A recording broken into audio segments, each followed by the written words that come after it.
There are moments in your life that feel categorically different from ordinary experience. You are working on something, and at some point, you stop being aware that you are working. The usual background noise of the mind goes quiet. The self conscious monitoring of how you are doing. The awareness of time passing. The low level anxiety about whether you are performing well enough, all of it falls away.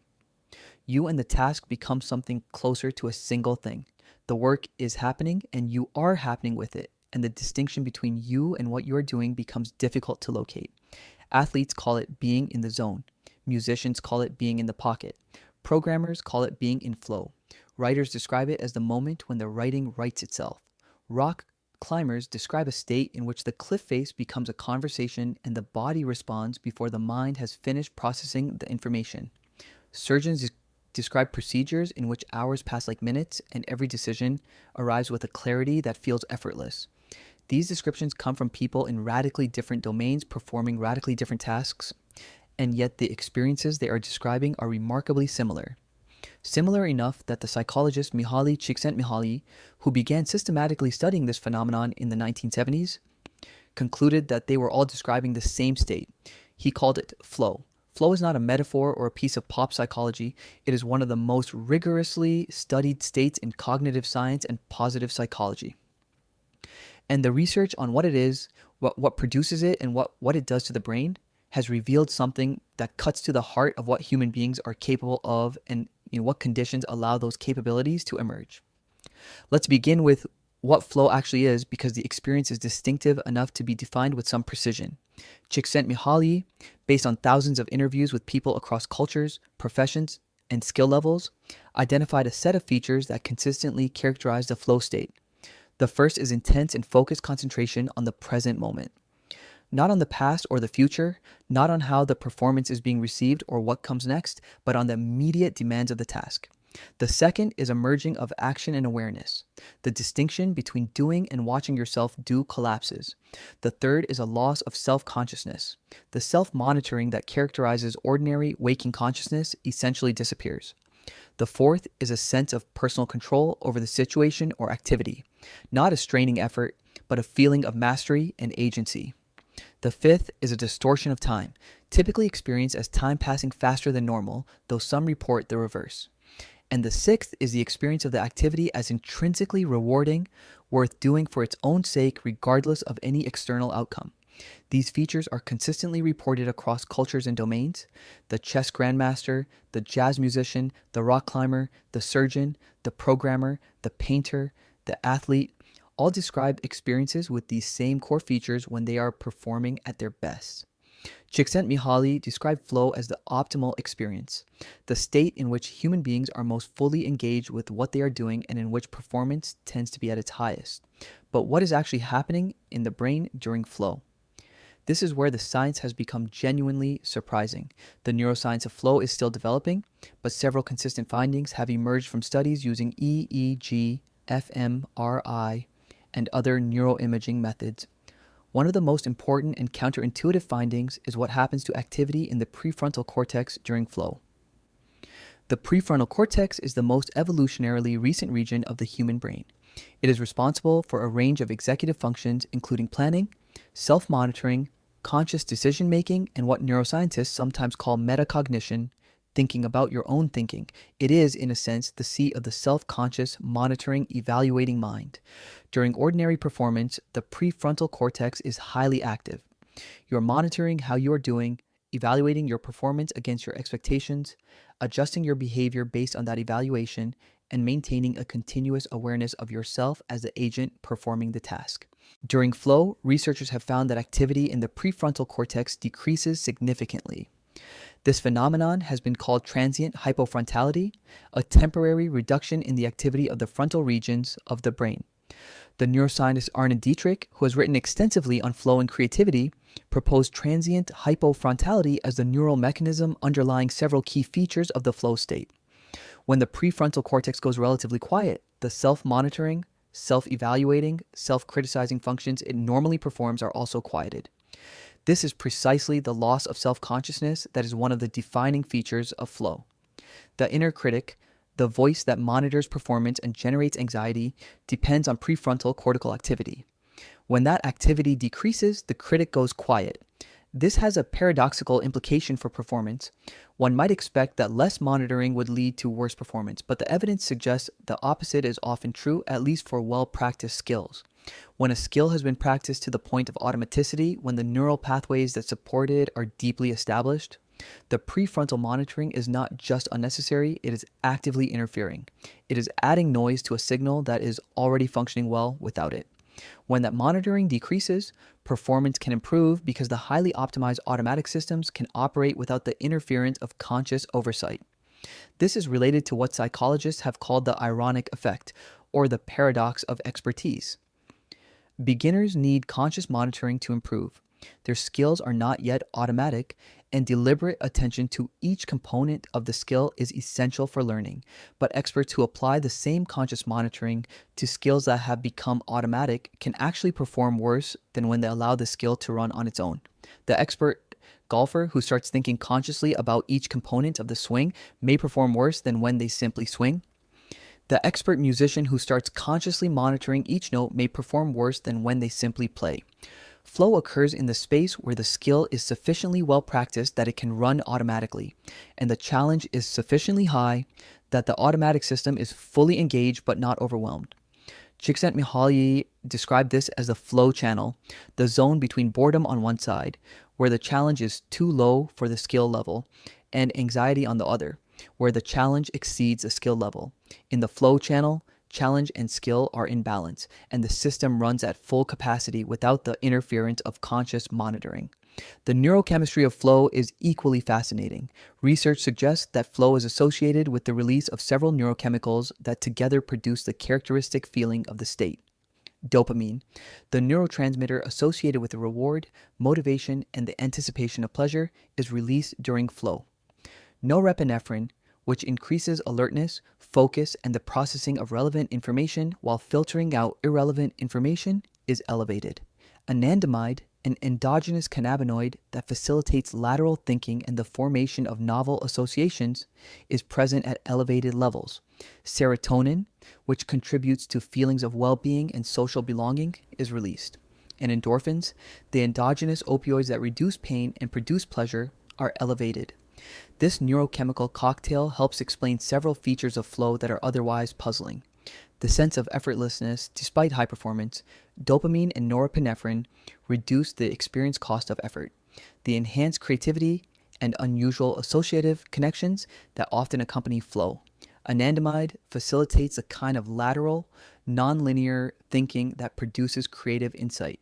The intense sense of well-being and the intrinsic reward of the experience, serotonin and endorphins produce the characteristic pleasurable quality of flow. Stephen Kotler, who has written extensively on the neuroscience of flow and co-founded the Flow Research Collective, has argued that flow represents one of the most performance-enhancing states available to human beings. In studies of professionals in high-performance domains, including special forces soldiers, executives, and elite athletes, researchers have documented significant improvements in learning speed, decision-making quality, creative output, and performance under pressure during flow states. The research on flow and learning deserves particular attention. A study conducted with DARPA, the U.S. Defense Advanced Research Projects Agency, found that subjects in a flow state learned certain skills up to 490% faster than subjects in a normal state of consciousness. The mechanism appears to involve both the heightened neurochemical environment of flow, which enhances synaptic plasticity and the formation of new neural connections, and the reduction of prefrontal monitoring, which allows learning to proceed without the self-conscious interference that can slow the acquisition of automatic skills. What conditions produce flow? This is the practically important question, and the research has identified several reliable triggers. The first is a clear goal. Flow requires knowing what you are trying to do. Ambiguous or unclear goals prevent the complete absorption in the task that flow requires. The chess player knows what they are trying to do. The surgeon knows what they are trying to do. The programmer knows what they are trying to do. The clarity of the goal allows all attentional resources to be directed toward the task without the distraction of figuring out what the task actually is. The second is immediate feedback. Flow requires knowing, in real time, how you are doing. The chess player sees immediately whether their move was effective. The musician hears immediately whether the note was right. The surgeon sees immediately whether the incision is correct. Immediate feedback allows the continuous adjustment and responsiveness to the task that characterizes flow. Without it, the absorption in the task is disrupted by uncertainty about whether the task is proceeding correctly. The third is the challenge-skill balance. As Csikszentmihalyi documented, flow occurs in the zone where challenge slightly exceeds skill, where the task requires full engagement but is not so far beyond current capability that anxiety overwhelms the system. This is the condition under which the automatic systems are fully engaged without being overwhelmed, and under which the neurochemical environment that supports flow is generated. The fourth is what Kotler calls deep embodiment, the engagement of the full sensory system in the task. Flow is much more easily triggered in activities that engage the body as well as the mind. This is why physical activities, sports, music, and crafts are particularly reliable flow triggers. The integration of sensory and motor systems in a unified task creates the conditions under which the boundaries between self and activity begin to dissolve. The fifth is a high degree of focus and the elimination of distractions. Flow requires complete absorption, which cannot occur in environments with significant attentional interruption. The notifications, the open plan office, the fragmented workday, all of the features of contemporary professional life that interrupt focus attention are flow killers. Extended periods of uninterrupted focus on a single demanding task are the environmental conditions that flow requires. Understanding flow has implications that extend beyond individual performance. The research has found that flow states are associated with significant increases in subjective well-being. People who report more frequent flow in their daily lives consistently report higher life satisfaction, greater engagement with their work, stronger sense of meaning and purpose, and lower rates of depression and anxiety. This is not simply because flow feels good in the moment. It is because the activities that produce flow tend to be activities that engage people's highest capabilities and produce their most meaningful work. There is an important distinction here between pleasure and enjoyment in Csikszentmihalyi's framework. Pleasure is passive. It is the satisfaction of a need, the relief of tension, the comfort of the familiar. Enjoyment is active. It is the engagement of capability with challenge, the stretching of skill against difficulty, the sense of growth and mastery that comes from operating at the edge of what you can do. Flow is the highest form of enjoyment. It is what happens when the engagement of capability with challenge is so complete that the ordinary boundaries of the self dissolve in the process. Csikszentmihalyi argued, based on decades of research, that the frequency of flow states in a person's life is one of the strongest predictors of subjective well-being. Not wealth, not comfort, not the accumulation of pleasant experiences, but the regularity with which people engage in activities that require their full capability and produce a state of complete absorption. This has profound implications for how we structure our lives, our work, and our education. The educational systems that produce the most engaged and capable learners are those that are designed to create the conditions for flow, clear goals, immediate feedback, appropriate challenge, extended periods of uninterrupted engagement. The work environments that produce the most creative and productive workers are those that protect extended periods of deep focus. The lives that people report as most meaningful and satisfying are those organized around activities that reliably produce flow. The research on flow also illuminates something about the relationship between human beings and the activities that matter most to them. The experiences people describe as their peak experiences, the moments in their lives that feel most alive, most meaningful, most fully themselves, are almost universally experiences of flow. The musician in the middle of a performance that is fully working. The writer in the middle of a passage that is arriving exactly right. The athlete in the middle of a game in which everything is clicking. The scientist in the middle of an experiment that is revealing something new. These are the moments people return to when asked to describe what makes their lives feel worth living. Flow is not the whole of a meaningful life. There are other things that matter: connection, love, understanding, service, rest. But the research suggests it is one of the most important because it is in flow that human beings most fully encounter what they are capable of. And it is in that encounter, in the experience of capability meeting challenge at the edge of what is possible, that something essential about what it means to be human is most clearly expressed. You have experienced flow. You may not have had a name for it. You may have thought of it as a good day or a lucky session or a moment when things just clicked. But you have been there, and the research suggests it is not random.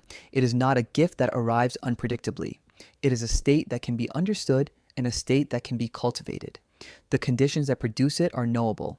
The neurochemistry that underlies it is beginning to be understood. And the question of how to arrange your life to experience it more often is one of the most practically important questions the science of human performance has to offer. Thank you for watching, and I will see you in the next video.